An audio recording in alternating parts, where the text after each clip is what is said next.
You've been wondering why you're here, who I am, why I'm doing this to you. So guess. If you guess right, I'll tell you. By the old gods and the new, I swear. You win the game. If you can figure out who I am and why I'm torturing you, and I win the game if you beg me to cut off your finger. You think I'm some sort of savage? If you think this has a happy ending, you haven't been paying attention. I win. Welcome to this podcast.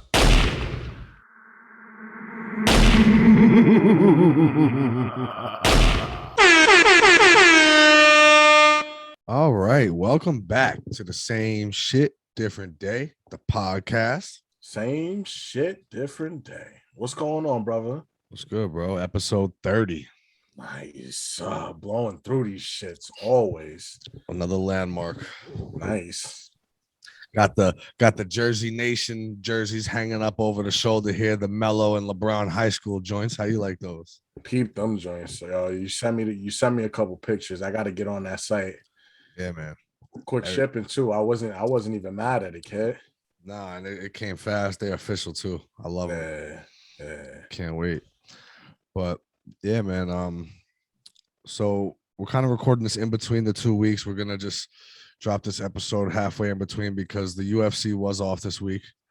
Special week off. There is actually a Bellator tomorrow, Friday. There is. I was gonna see if you wanted to go to it, and then I seen the card and it said, "Nah, he probably ain't gonna want to go to that." You know what? I don't know, man. It's a little bit of a better card than what we got on the UFC Fight Night next week, but whatever. Ooh.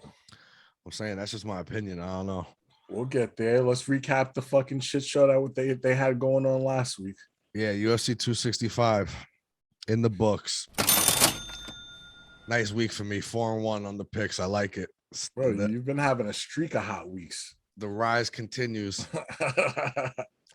Let's get it kicked off at the top where we the bottom, I guess. But Song Yadong takes a split decision win over Casey Kenny. Yeah, can I ask you something? Honestly. Okay, right? Because I'll say this was my one and only, and I thought it was gonna set off a good night, right? Mm-hmm. But before we get to all that, is there something wrong with Casey Kenny? What you mean? My man really thought that he won this fight. Why? How? Well, I'm saying like it was a pretty close fight. It was a split decision. No, my man's joint was like, I don't think so, bro. It wasn't no split decision. There was an off judge there the whole night. I disagree. Yeah, I guess. I don't know. I think it was a split decision. I mean, I had it in Song Yadong's favor. I'm not trying to argue it, but I think it was a very close fight. Really? Yeah. Okay. I do. guess I got to go back and rewatch that. And I think that's 2 in a row that are for Casey Kenny where he loses a split decision, and that's a tough way to go. You know, I mean, he has an argument, at least. I get what you're saying. Sometimes there's just a wacky judge. It was a tough fight. I give him that. He held his own in there, but I think that was clear as day. Easy money. I think that would have been pretty close to getting fight of the night if it wasn't for the prelim fight with Bobby Green and the other dude. That other shit show. I guess a quick shout out to that one because that was a shit show. How do you not? And I had the other guy. How do you not give that last round to Bobby Green? I don't know. What's wrong with you? I guess that's that same judge. Exactly. I don't know. You know, I mean, Casey Kenny got to bounce back from this. It's tough, but I feel like at the very least, the UFC is willing to consider things like this. Tough fights against tough opponents, split decisions. You try not to hold it against them like 2 regular losses would be, you know? Right. But they also tell you, don't leave it in the hands of the judges then. Exactly. As we move along, Tisha Torres gets a decision over Angela Hill. Your girl, bro. You know how I feel about Angela. I like Angela Hill too, man. I do too. That's why I want to always ride in her corner, bro. But I always end up feeling like this, and then it's like clear as day. She lost always. Easy. Another one. Tisha Torres went in there and handled business. Yeah, Tisha Torres is scrappy, man. Yeah, you said it. You said it. You called it. And then in the pre-fight, Angela Hill's over there saying that she definitely used to take the juice. Yikes! You gonna say shit like that? Oh my God. You better come in there and defend your words. Yo. Tisha Torres looked good. She bounced back. She's got a big win over Angela Hill, and Angela Hill is just, I'm sorry to say it, she's a 500 fighter, bro. Yeah, exactly. She's gonna win a lot. She's gonna lose a lot. It's gonna be what it's gonna be, but I think you'll see both of them back before you know it. Tisha Torres, interested to see where her trajectory is, because she was on that original season of The Ultimate Fighter too. Yeah, and she went through a little skid, but she's bounced back well. And they're not the deepest divisions, the women's divisions in the UFC. That's why you could see people who have close to 500 records or 500 or worse. I think Sajara Eubanks may be under 500 at this point, but you still see them come back because the divisions are just not deep enough. It's like heavyweight for the men. It's right. You could hang around a little bit longer there. It's definitely not the pool of killers like welterweight, lightweight. I mean, even I guess middleweight a little bit, but yeah, Tisha Torres picks up another victory, and that's where I got mine back. We were 1-1 after that, and I didn't look back. Vicente Luque. I told you my man was on a. What's wrong with your boy Michael Chiesa, man? I like Chiesa too, and I said ever since he moved up, he's looked great. But there was dangers in this fight. That's the problem. Chiesa's not. He don't throw hands, and frankly, he's borderline boring with the wrestling. I'm just gonna be honest. It could win him some fights, but he doesn't really dominate. He's a, and there's that fine line where don't be a fucking casual and say just because it's wrestling and they're mauling them that he's not doing enough, or you want to just see blood, or no, that's not what I'm saying.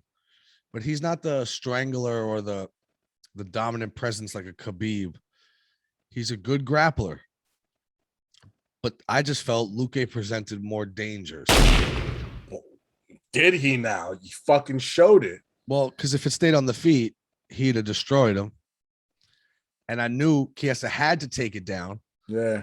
But Luque's out of Brazil, man. And Luque got the grappling game, got the sub game. Yeah, very dangerous, apparently. Yeah. Hit him with that Darce choke. It was all over. He reversed his submission. I know. And then Darce choked him, man. I was upset about that. Michael Chiesa, I like him, but it's just like he's not dominant in any one thing. Right. Now, you don't want to be overly dominant in something and forget about the rest. You want to try to be as complete of a fighter as you can be. Right. He's just average to good across the board. It's not like, oh, well, he's got good or average grappling and great striking, or great grappling, average striking. No, he's average across the board. Right. He's like an average striker, a good grappler. He's not Damian Maia on the ground either, as we saw. Let's get through the rest of these last two here, but then I want to have a little discussion about Luque and the next two and where we go from there. Your man Luque's out of his mind, but I guess we'll come back to him. Whatever. Yeah, let's get back to that. Co-main event, Jose Aldo, who still miraculously seems to be making 135 better than he did 145. I don't know how that's possible, but it's probably a lack of supplementation, if you ask me. But yeah, bro. I love Aldo. All due respect, I'm the one who picked him. I seen this is how it was gonna go. I was hoping maybe he'd pull off a sub, but it didn't. Pedro Munoz is tough. He didn't need to. He handled business in there. And Munoz is right there. He's right there in the top. He made it a scrap. He made it interesting, but he wasn't on the same level, nowhere near. No, but my point more is he's right there at the top of the division. So this win for Aldo just keeps him right there. Oh, yeah. I mean, it feels like the guy's been doing it forever, but he's right there. Definitely. I agree. And I have a really exciting idea, which I believe I've mentioned here before, and I have seen a few other places. I see something real cool for Jose Aldo next, but we'll get to that. Pedro Munoz, time to bounce back, man. Like I said, that knockout over Cody Garbrandt looked great, but he's not looking good now. He's on the slide, man. He's on the slide. And you know how much respect I have for Frankie Edgar and shit, but it was that fight where I said, man, you're supposed to, like, you knocked out Cody Garbrandt. So they essentially, not to say this about one of the legends of the game and one of my favorite fighters of all time, but they fed you Frankie Edgar. At that point in time, yes. At that point, they fed him. Yeah. That I could have seen that was probably what they had in mind for Cody Garbrandt next. They went to feed him and he left food on the plate. Exactly. You can't fuck around and do that. Like, and all agree. that's with all due respect to Frankie Edgar. You know how much I like Frankie, but at that point in his career, they were like, yo, go get your name off. We didn't expect you to beat Cody, but you did. Let's see we were going to give this to Cody next after he planted your skull off the ground. So let's give it to him. And you left food on the table. We can't do that. That's very true. And now it's starting to get down to that time. You know, it sucks because you lose to Frankie Edgar, you lose to Jose Aldo. It looks like, oh, come on, like, you know, but eventually they start to rack up. And that's what kind of like, you know, they was all love after the fight and shit, and they was hugging each other and shit. But I felt like Munoz should have been more, not like he should have disrespected Aldo, but he should have just been more upset at himself and his performance. Yeah. You know what I mean? He looked like he was just happy to be in there with a legend, but you can't be that way. Exactly. Aldo was in there searching for blood, and he keeps coming with these leg kicks. He keeps bringing them back more and more, little by little. Could be dangerous against some of these guys. I've been asking. Yeah, you've been saying it for a minute, bro. Where they been? Yeah. He turned Uriah Faber's leg into the fucking Walking Dead years ago in WEC. Now all of a sudden you got everybody throwing leg kicks, and the king of them, king of them. Okay, nobody whips a leg kick like Jose Aldo. Let's see it, man. Bring that shit back. Where's that at? Main event of the evening. We have a fake heavyweight champion of the world. Oh shit, I love it. That's no disrespect to them, but it's just like, I don't understand why the UFC can't just say, they just like, why does it have to be a title fight at the top of a pay-per-view? Yeah. This could have just been like the main event 5-round #1 contender fight. Why not? Why can't we just call it that? Why not? I don't understand. It's two big dudes. I mean, I think it's just this almost dirty plea for the casual. We need to bring in as many casual eyes as I can. They could see the light at the end of the tunnel, which is Conor don't got many left. Yeah. Khabib's gone. Jorge don't got many left. How many could Nate have left? I don't know. Probably longer than all the rest of them. Nate will probably outlast the rest of these motherfuckers. But there's not many left. You can't depend on John Jones for nothing. I just think they feel that this incessant need to appeal to the casual fan and say there's a belt on the line. Because this was a pretty decently, you know, I don't want to say stacked card, but it was a good card. Yeah. Why can't we just have the #1 contendership, 5 rounds, heavyweights, slugging it out? The heavyweight champion fought 3 months ago. What are you doing? You're making shit look ugly. Yep, nasty. And you know what? It'll get uglier if they wanted. I promise you this, we might not get to see it, but I don't give a fuck who got the interim belt. If John Jones calls Sean Shelby tomorrow and says, you know what? I'll take the Francis fight for what we negotiated. Then what? Then what? Sarah Gunn, enjoy that fucking Christmas tree ornament they gave you, bro. Get the fuck out of here. You could have bought that shit off the fucking UFC website. You didn't need to risk your livelihood against Derrick Lewis. So true. Was there much of a risk though? No. Let's get to that fight. Nah. Yeah. I told you when Derrick Lewis stepped on the scale, bro. Oh, we back to cutting the 265. And I'm not looking for something drastic. I know Derrick Lewis is a big dude. That's his game. But, you know, he had just started to cut down a little bit, not have to stress himself before a fight. Weigh in about 255, shit like that. Right. I mean, Sarah Gunn looking like a fucking Greek god, still only weighing in at like fucking 245. What was it, 240, something like that? Right. Weighed in at 245. Looked like he was about 250 when he stepped in and jumped and moved around like he was fucking 210. Yeah. My man was on the move out there. Derrick Lewis, the one-hitter quitter, is cute and shit, but Gane was just way too athletic in there. You can't. I told you, first off, he'd be safe, and that's what he was. Yep, very. It's a 5-round fight. I've seen Derrick Lewis be literally exhausted halfway through a 3-round fight. Gotta take his pants off. Yikes! 5 rounds? What'd I tell you? You texted me that morning. You said Derrick Lewis by KO. Wrong. I said Sargon TKO round 3. Sir, you did. It's not that I'm some type of fucking seer or I know more than anybody else. It's just I look at both of their fighting styles and I go, yeah, okay. Derrick Lewis could land it. Mm-hmm. But how, that shit runs out eventually. When it's your one tool, it runs out because once the game adapts to you, it's like those cute little fucking, what do they used to call it? The wildcat or whatever in fucking football where they started hiking the ball to the running back and shit. Yep. Yeah, that was cute for like a season and a half. And then the strategist got down and said, how do we stop this shit? And we end it. Exactly. When you got a smart team and you got a smart fighter, he's going to expose Derrick Lewis every single time. It's true.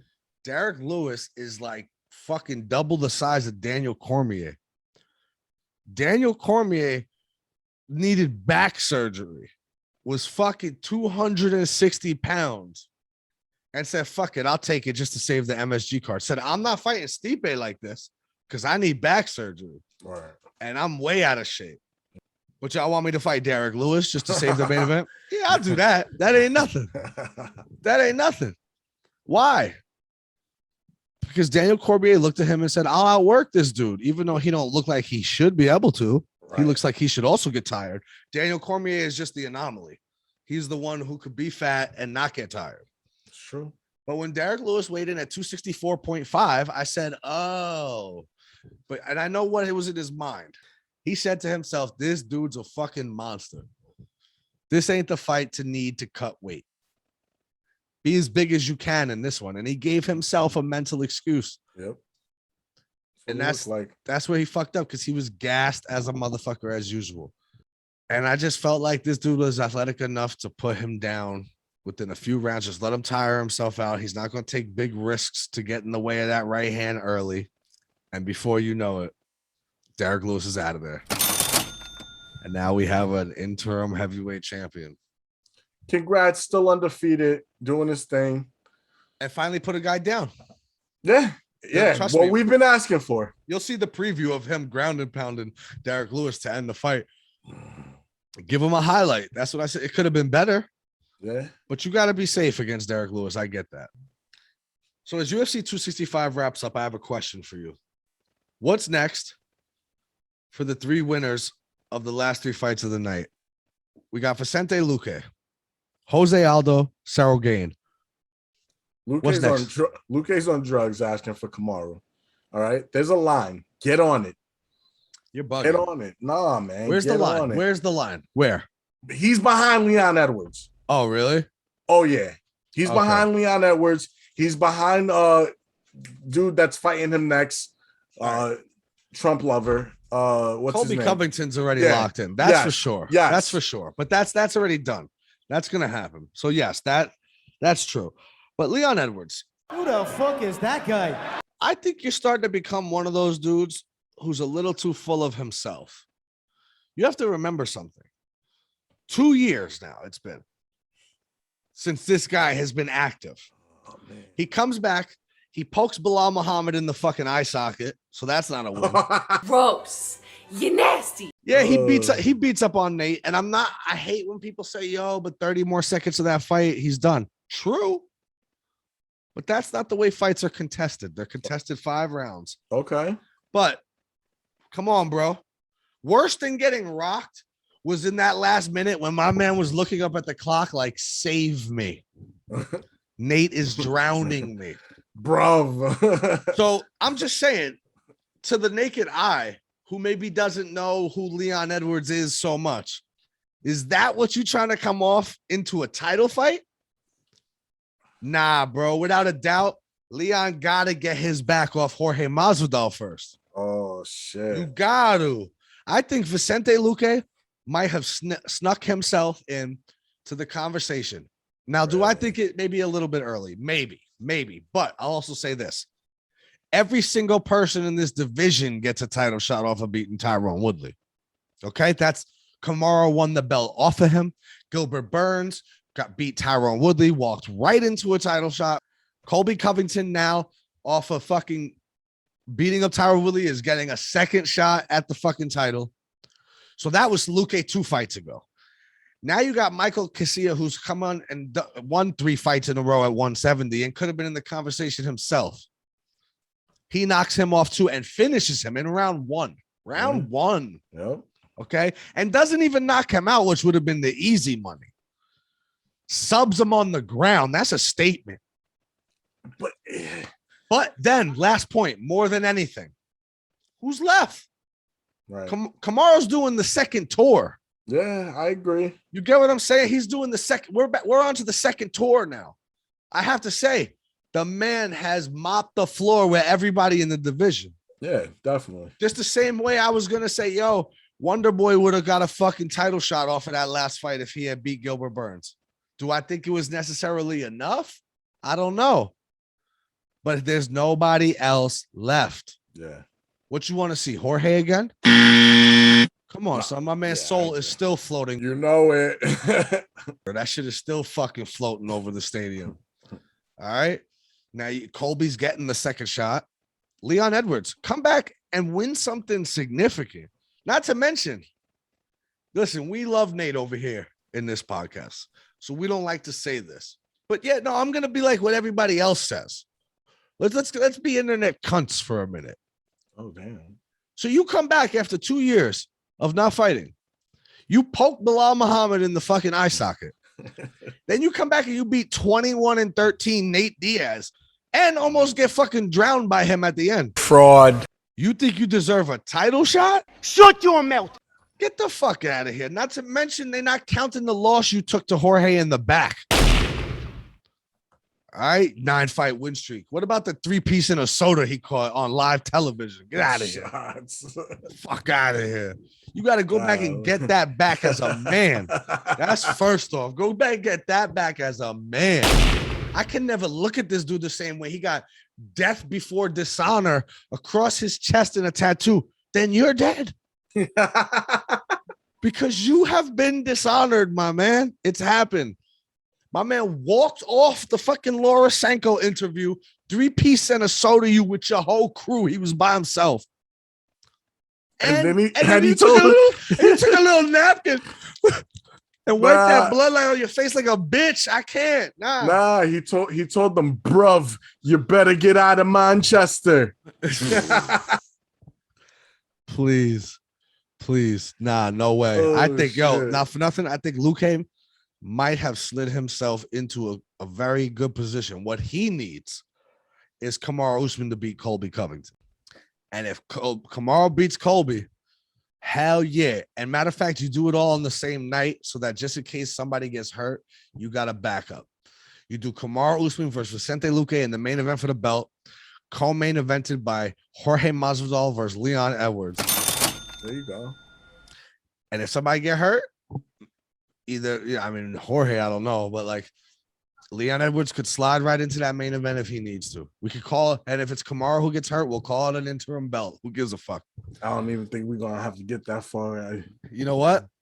Not that I like this motherfucker, but Ali Abdelaziz tweeted that Kamaru Usman's not giving out free fights for nobody. He's already beat Leon Edwards once, and he's not giving him another fight unless he goes and fights Jorge Masvidal first. Oh shit! Already a done deal, bro. Damn. That's it. And that's the factor too, is that nobody's talking about is before the 9-fight win streak, before Kamaru was champion too, Usman already beat him. Yeah. True. Luque's next. True. If Kamaru could get through Colby, which we'll talk about later. What's next for Jose Aldo? Because my man's right there. I don't know. What you run that one off. I couldn't even tell you what's next for him. Who wants to step in the octagon with him? Depending on how long before my man wants to come back. Jose Aldo, Dominic Cruz. Let's see it. Oh my God, that's a banger. Two legends. Both have gotten wins recently. both fighting at that weight class. One of the two WEC legends that we never got to see fight each other. I know you hate Dominic Cruz, but I love that fight right there. Winner propels himself right into a title shot. I mean, they're probably going to give the snake TJ Dillashaw the next one when he gets back. Fraud. And then after that, I think you could do Aldo Cruz. Who else? I heard they were trying to get Dillashaw in there with him. I could see that, but TJ Dillashaw is going to be out for a while. He's having 18 surgeries because his body's breaking down post juice. Oh shit! He's having like 3 fucking surgeries. He's going to be out a while. I guess, but I don't know, man. Does Dominic Cruz deserve a shot against Aldo after beating Casey Kenny? A shot against Aldo. Dominic Cruz is the greatest 135-pound fighter in the history of fucking Ultimate Fighting. Are you out of your fucking mind? A shot? Yeah, a shot at him. Yeah, a shot. What the fuck are you talking about? Dominic Cruz is the greatest of all time at this weight class. If he wants to get assassinated in there, go for it. Oh, I can't wait. I hope they announce it. You're bugging. I cannot wait. You are absolutely bugging. No way. Better put some respect on Dominic Cruz's name for his little ass find you and beat you up. Stay right there on those sidelines calling fights next to DC. Oh my God, disrespectful. No respect for the legends. You just like all these other little bitch ass kids. No respect for the legends. Where's that red carpet? Yeah, he's making his way down to the home soon too. Oh my God. Wow, what a disrespectful guy. Whatever. Oh, shit. So the last one would probably seem pretty obvious, but I don't necessarily think it is. What's next for Ciryl Gane? If it is the title fight, what's your early, nothing locked in stone, but what's your early predictions on how that goes against Francis Ngannou? Francis is just out in wherever he's doing, chilling, right? Or like, what was his thing for not fighting? Truthfully, I'm not really sure. I feel like he wanted John Jones. The money fight? Probably. I guess it was, I don't know. Maybe it's just the money in general. Maybe he wants more. I told you, yo, this is what Jake Paul and these dudes, they be fucking these dudes up, yo. They be fucking these dudes up. I'm sorry to say, but I just wish I could tell them, like, not that you're a better fighter than Jake Paul will ever be, Francis Ngannou, but you don't have 30 million followers on social media, and that's why these guys can do crazy shit like this. Yeah. If you have that, and you were Francis Ngannou, and they'd pay you double what they paid Jake Paul. It's called Mike Tyson. That's what it would be. You'd be like a fucking, but you don't have the following. And I don't know, man. Like, I know, like, his country backs him. I think even this country backs him. I think we all love Francis. He's a beast. Yeah. But I don't think it's a foregone conclusion against Ciryl Gane. That's a big dude, technical as shit, athletic, and Francis could be a little sloppy. Very true. People act like he's not because he crushes people. That shit against fucking Jorginho Rosenstruck was the sloppiest shit I ever seen in my life. Ever. That's true. So I don't know, man. I think more than anything, I think Dana White is trying to spite John Jones and Francis a little bit. So that'll probably be the fight next. But like I said earlier, if John Jones just wants to, let's say he just wants to be spiteful and says, I'm just going to make the UFC look stupid. I'm going to go in and accept the fight against Francis now. And then Ciryl Gane has a cute Christmas tree decoration. Nah, because I'm saying, one of those guys will get knocked out quick, and John Jones don't want that smoke. Oh, shit. I think John Jones is probably the only guy who would give Ciryl Gane real. I mean, Francis could obviously fucking decapitate him. Francis, easy KO. You asked me my early opinion. That's your early opinion? Round 1. Oh, shit. Yeah. You just be disrespecting people like this. I'm just saying, bro. I don't think he's going to go in there playing any of the fucking games. If this same guy that came out and beat Stipe goes out there, bro, yeah, I like him. End of the late first round. Well, that I can see where you're coming from there, because with Stipe, when he sprawled that takedown and shit, but Ciryl Gane doesn't go to take you down. Yeah, I agree. He's a distance fighter, athletic. hitting the body, it's playing smart, tiring you out. Yeah, I don't know. Francis ain't here for that though. That's what I'm saying. Francis ain't here for that. Takes two to tango though, and I don't know if Sarragon's even letting him get that close to do something like that. I don't know. Then again, how quickly we forget.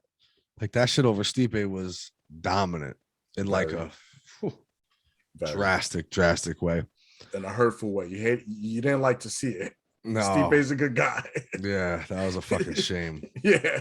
Really. This episode of the Same Shit Different Day podcast is brought to you by The Jersey Nation, your number one source for rare, exclusive jerseys and apparel. They have an extensive collection ranging from high school jerseys of all the all-time greats like MJ, LeBron, Kobe, Brady, Tim Tebow, many more. Check out thejerseynation.com and give them a follow on Instagram. While you're there, don't miss the super exclusive collections of pop culture icon-inspired jerseys and shorts. From hip-hop legends like Notorious B.I.G. and Nipsey Hussle, to classic movies like The Waterboy and Tupac's Above the Rim. TV series like The Fresh Prince and One Tree Hill, just to name a few.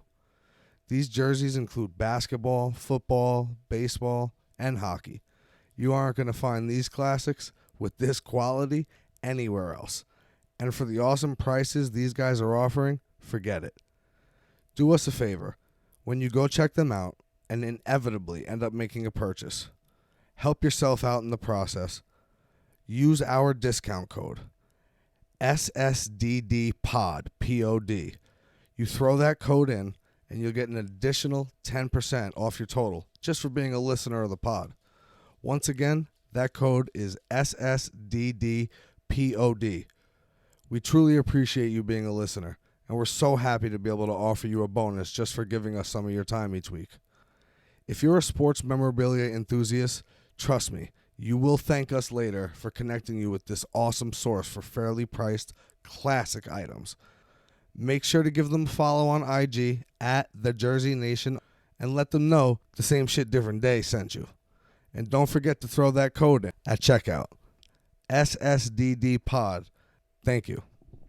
Really. All right. Upcoming UFC Fight Night Cannoier versus Gastelum. They gave you a week off so you could miss it. Yeah, they didn't come back with too much to miss though. Damn. Plus, this is it was just no knock to Kelvin Gastelum, but like what the fuck what's wrong with Paulo Costa? Like, there's something really wrong with this guy. You ever like see this guy online? Like, bro, he just didn't he already book a fight with someone else? Yeah, he's booked with Marvin Vettori. Yeah, he just didn't want to fight Cannonier. I guess, but I mean, he's just such a whack job, bro. He recently he got like hair replacement or some shit, and he was putting it on his Instagram. My man looked like he was sick. It was like, I don't understand what the fuck's going on with that guy. I think he's on too much juice, man. His brain is deteriorating. That's not a good look. He's got that fucking trend brain. Get off of it already, man. We had to pick some fights here. Let's start in the prelims. We got Clay Guida, 36-20. This guy's been fighting since 1927. You already know. And then we got Mark Madsen. Who the fuck is that guy? 10-fight win streak, undefeated in his career so far. I think this guy actually, he's a 2016 Olympic Games. He was but then I think lost in the finals. Yeah, lost the gold medal match in 2016 for wrestling. Bounced around a little bit of the regional scene pretty quickly, fought in Cage Warriors, came to the UFC 2 fights ago, and has won both. Yep. Obviously, this looks like they're serving Clay Guida for death on a hot plate, sizzling like you getting a fajita from Chili's, baby. Oh shit. Only thing I'll say is, and I'm going the same way. I don't think we could really disagree on this one. I'm just gonna say that Madsen's no kid. Right. He's like 36 years old. obviously dedicated his life to Olympic wrestling. And he was one of those guys who made a choice to like compete again in 2016 instead of even prior to that, just decided to make a shift to mixed martial arts. Yeah. He did that last run in his early 30s. And I don't know. I think that might have cut off some years. But now he's been in there quite a few times already. And I think it's pretty clear they'd like to get this guy a couple fights to see what he could do before it's too late. And I mean, Clay Guida, he's got to be pulling up to the home soon too, right? I was looking for the red carpet. I don't see it anywhere around me, but yeah, I'll have it ready for him Saturday night. I think he might be rolled up in it. Oh shit. Madsen the Madman. I'm taking him. That was a made-up nickname. His nickname is the Olympian, but we'll go with that. Yeah. I got Madsen too. All right. Brian Kelleher versus Domingo Pilarte. Now, Domingo Pilarte, actually got a W off your boy, Adrian Yanez, back in the day. Really? Yeah. His last fight, which if you look into a little bit, you might think, oh, no contest. Let me tell you about that contest. Journey Newsom KO'd him in 38 seconds. Laid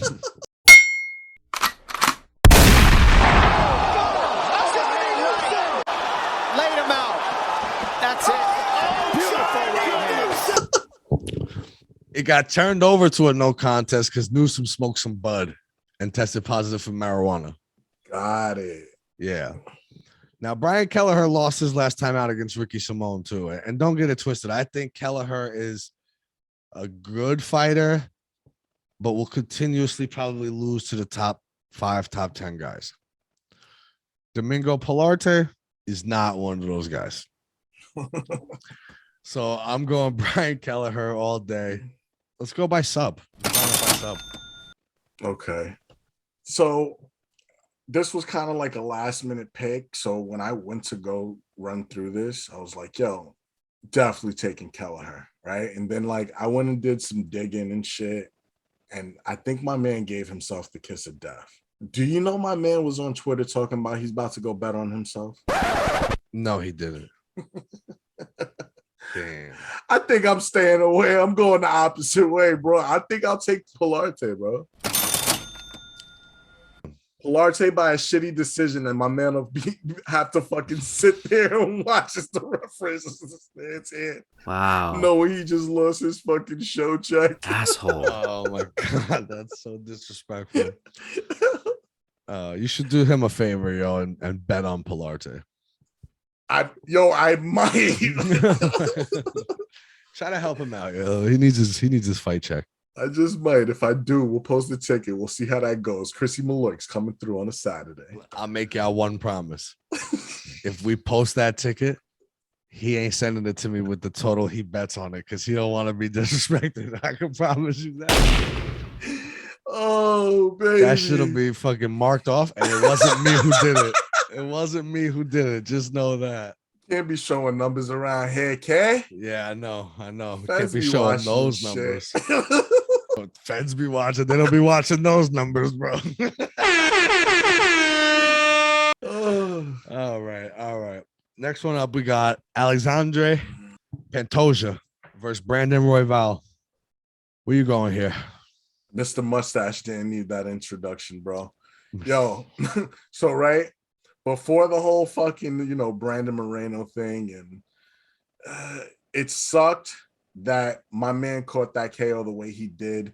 I'm the first to tell you, I totally felt his pain while he was in there and his shoulder popped out because, like, as soon as you seen it, like, shit was all creeped up. And that's why I don't be wrestling with y'all fools and shit because, it should be hyperextended and shit. You know what I'm saying? Mm-hmm. But before that, my man was on a fucking run, killing people up. I think he bounces back in a big way. Okay. Yeah, man. I don't got nothing bad to say about Pantoja. It is what it is. The mustache freaks me out a little bit, but Brandon Royval. All right. I'm going to go Pantoja just because I think it's kind of it's a frivolous reason, similar to the one you just gave for why Brian Kelleher's going to lose. Like, it doesn't have to do much with their actual fighting talents, because I see what you're saying. I think Royval was on a very good run. That's not disputable. You can just look at his run and see that. But it definitely is unfortunate what happened with Brandon Moreno.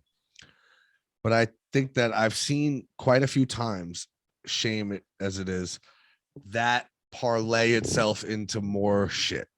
Because instead of being real with yourself and saying, let's go back to the drawing board and make sure we get better, you say to yourself, I just lost on a fluke. Yeah, freak accident. Freak accident. So maybe that's true. And maybe if he sticks with what he was beforehand, maybe he still beats Pantoja. But maybe he doesn't. True. And I see this as one of those situations where, oddly enough, it could parlay itself into a bigger issue. And all of a sudden now the guy's on a 2-fight losing streak. And what happens from there? So I'm going to go Pantoja. Probably by decision. Small guys, flyweights, not many knockouts in these divisions. I'll go by decision. On to the main event of the evening. Jared Cannonier, who clearly Paulo Costa is afraid of, going up against your boy, Kelvin Gastelum. Mr. Weight Cut. Mr. fucking McFlurry. Both these guys coming off of losses to Whitaker. Well, that's Bobby Knuckles, kid. I better stop playing. Bobby Knuckles is like, he's like Max Holloway in that division. He's going to beat everybody. Might True. not beat Izzy, but he's going to beat everybody else. I find it funny how Kelvin Gastelum puts up such great fights against him, but then shits the bed every time he's in there with anybody else. He's had some tough ones, though, man. I mean, Kelvin Gastelum has faced a fucking murderer's row of savages. I mean, bro, okay, let's run it back. Let's just run it back real quick. Hold on. I'm going to go so far back. Yeah, you have to. Oh, my God. Lately, Oh, no, not lately. I'm going to start with my man's 6th fight of his career, which was the Ultimate Fighter finale against Uriah Hall back in 2013. Nuts. Okay. Rick Story, Jake Ellenberger, Yeah. Tyrone Woodley, Nate Marquardt, Neil Magny, Johnny Hendricks, Tim Kennedy, Vitor Belfort, Chris Weidman, Michael Bisping, Jacare Souza, Israel Adesanya, Darren Till, Jack Hermanson, Ian Heinisch, Robert Whitaker. Impressive resume. 8 years of animals. Now, he lost a lot of those fights, but it says something. Think about it. It says something, though. It says something. Yeah, you were in there. I give you credit for that. Jared Cannonier is still the guy who was fighting a heavyweight a couple years ago. Now cutting down to 185. And you're looking at me with the same perplexed look you did the last time I told you this. When you're like, wait, what? No, he wasn't. Yes, he was. Yeah, he was. I'm looking at you because I just don't understand how you could bring up this man's resume as some like, yo, this is like the dude that tells you, yo, I've been at the same company for 20 years holding it down. And then you find out that my man was the janitor. All right, but what has Jared Cannonier done? He's rising in the ranks. No, he's not. He lost his last fight, and his fights before that were against Jack Hermanson, Anderson Silva with a knee injury via leg kick. We're comparing resumes. David Branch. Then he's getting knocked out by Dominic Reyes at light heavyweight, knocked out by beat up by Jan Blachowicz, beat up by Glover Teixeira. The guy, what's next? Welterweight? He was at heavyweight. He was 5-6-0. Got to the UFC, got KO'd in round 1 against Sean Jordan. Said, "Oh, I don't know if this heavyweight's for me." Went to light heavyweight, gets beat up by Glover Teixeira, beat up by Jan Blachowicz, knocked out by Dominic Reyes. Says, "Oh, I don't think this light heavyweight's for me." Now he's at middleweight, beats David Branch. Who the fuck is that guy? Loses to Anderson Silva by a leg kick, and Anderson's fucking 6th time hurting his leg on a kick to end the fight. Yes, KO's Jack the Joker Hermanson, which we've seen lately what that means, about nothing. Right. And then loses clear as day to Robert Whitaker. If this guy loses this fight, he's going to be challenging Kamaru Usman next. He's going to have to cut a leg off. If Kelvin Gastelum loses this fight, it's over. Maybe, but he's fought killers. And at the end of the day, impressive resume. At the He's end of the day, done nothing. what I think a shame is about all of this is he hasn't just cut it down and went back to 170 where he belongs. Right. He's fought this murderer's row of 185 killers who are so much bigger than him, clearly. Scale or not, man, you could see he's loose. He's not, you know what I mean? He's not in the best shape. He struggles to make 185. Yeah. The guy's 5'10". He's like fucking Conor McGregor's height. What the fuck? I don't know. Some people man. just enjoy eating, man. Fuck you want me to tell you? All I know is when Cannonier gets to his next weight division, he's not gonna be allowed to eat at all. He's gonna have to go fucking fast for the rest of his career. Oh, shit. You know what? Backs against the wall. I don't believe in Jared Cannonier, and I think it's the ones where you really think Kelvin's about to get smoked is the ones he steps up for. I'm gonna take Kelvin Gastelum. Okay. Kelvin Right. Gastelum by TKO. Oh shit. Yeah, fuck with us. Let's go. I'm going the exact opposite way. I think you're believing way too much into the resume. Cannonier gonna show up and put him to sleep this weekend. I guess we'll see. Jared Cannonier getting a little old himself, man. 37. Yeah, he's up there. This might just be it for him because there's no more divisions to go down to. You know what I'm saying? That's it. This is the last one. I hear you. It's the last division he could go down to. Well, that wraps up our MMA coverage for the week. Yo, I wanted to shout out the knockout of the week, man. We didn't even talk about it. Yo, I was mad after the fact that we didn't even discuss that it was coming up. I know. But we definitely got to mention it now, no?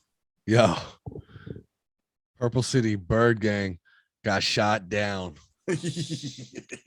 Yonkers pulled up, said, bow, bow, son, get the fuck out of here. Damn, yo, LOX did their thing. Listen, man, remember our first conversation? I told you, washed. And what you said? Be honest. I love Dipset to the fullest. And, you know, we went through it back and forth and we spoke about it. And by the end of that conversation, I realized Dipset might get swept. Here's it. Wait, and it was close. That was some way to put that story. I tell you, our discussion over it was him being like, "Nah, you're bugging." Not that you said Dipset would ever win. I'm not gonna put that on your jacket. You never said that. But when I told you they get washed, you was like, "Oh, you're wilding," as if I wasn't a Dipset fan. And I know what it comes from. It comes from years of me probably not showing the same proper respect to Cameron. But I respect Cam now, and you know that. And I've reconsidered my stance there, and it was before the verses. And at the verses, I'm sitting there begging them, yo, Dipset, you better go to the solos. The problem is that they wasn't equipped like the LOX are equipped because Joel's and Jimmy, they brought nothing. Very true. Freaky Zeke, forget it. Forget about what that guy was doing. Joel's and Jim brought nothing. Cam, while is a legend in the game, his catalog cannot stand up to Jada. Styles and Sheik, way better than these two, man. And people always got shit to say about Sheik, but Sheik got some knocks, yo. She could do his own verses if he wanted to, yo. The only reason they disrespect Sheik is because he stood next to two absolute legends of the game for his whole career and never got spiteful or wanted his own shine. Like, did his own music, did some LOX music. Yep. But at the end of the day, it's because really he was standing next to two of the GOATs. Sure. So, but Sheik has a longer catalog than Joel's. And Jimmy might have a few more knocks, but let's talk about what Jimmy's wrote. Because I know Sheik Luch has written his shit. I want to know what Jimmy's wrote. Because if we get to what Jimmy's wrote, it's probably only that recent garbage you've been hearing. It don't got nothing to do. Yo, come on. You can't do Jimmy like that, yo. I fuck with Jimmy, yo. That shit is whack lately, bro. Nah, that vamp life shit, I fucked with some of me. it. Come on, man. Nah, I can't let you do that. Nah, since Stack Bundles died, rest in peace, and Max B went to jail, you could tell Jimmy been writing his own music. That's all I'm gonna say. Out of here. LOX stand up. I told you the fight that night was the complex. We grew up in New York. We know what it is. Yeah. I grew up in the Bronx. You grew up in Yonkers, but I spent a lot of time growing up in the area as well because I moved up to Westchester like 14. I saw where it was always a contest between them. Dudes from the city, Brooklyn, the Bronx, even Queens, definitely Harlem. Yeah. They look at dudes like Yonkers dudes like they from upstate. And Yonkers dudes got a chip on their shoulder to prove what it is. Ain't no chips, baby. We the lost borough. The other 5 boroughs do not say y'all the lost borough. But one thing I will say is the LOX stood up for it. And what we saw was a fucking KO. That was a KO. Early. And it's a shame too, because I love Dipset. But man, that shit wasn't even fair. Wasn't. Ass whipping. That shit wasn't even fair. I'm pretty sure Jada could have taken it down by himself. They only really had to play one Sheik joint and one Styles joint. And I heard people online talking about, yo, they only played one solo Sheik and one solo Styles shit. I'm like, yo, because they only how many will we want? It's a 20-on-20 versus. They got enough knocks as a group. Jada already did his own fucking verses and still was able to get off on this. That's what I'm saying, bro. Come on. Who else has been able to do that? Nobody got nothing left in the tuck. He might be able to do a third. Come on, he bro. Still got shit out there. I hate to say it, right? But yo, like DMX, another rest in peace to the legend, and Snoop. I'm not sure DMX and Snoop could do another 20. They could get maybe about halfway there. Right. After dropping the 20 they did already. I'm saying eliminate all the 20 they did against each other. Maybe they could get another 10 out, but they can't do another 20. Now, they also didn't have groups like the LOX to produce more music, but when you also look at it, the LOX took 17 years in between 2 albums, and that's not one of my typical exaggerations. No, it was 17 years. Snoop could pull from his groups, and then DMX could pull from his little Rough Rider compilations and shit. They could do another 20.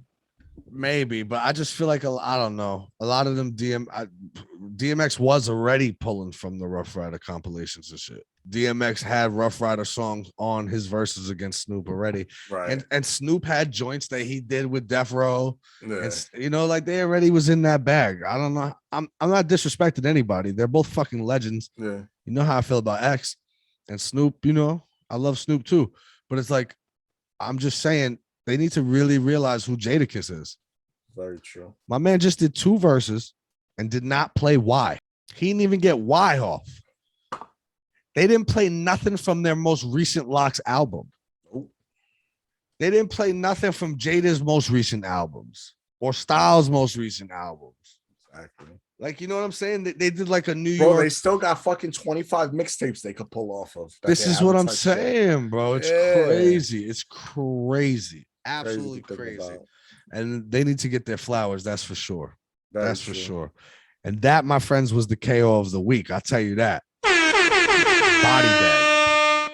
All due respect to Dipset, they got sent home in a body bag. Early high. Him sticking out the bottom like. It's the first time we talked any music, but fuck it. We had to say something for the LOX. It's time to show that respect. Early LOX. YO, stand up. Same shit. Different day, kid. You already know. You already know, brother. Episode 30. In the books.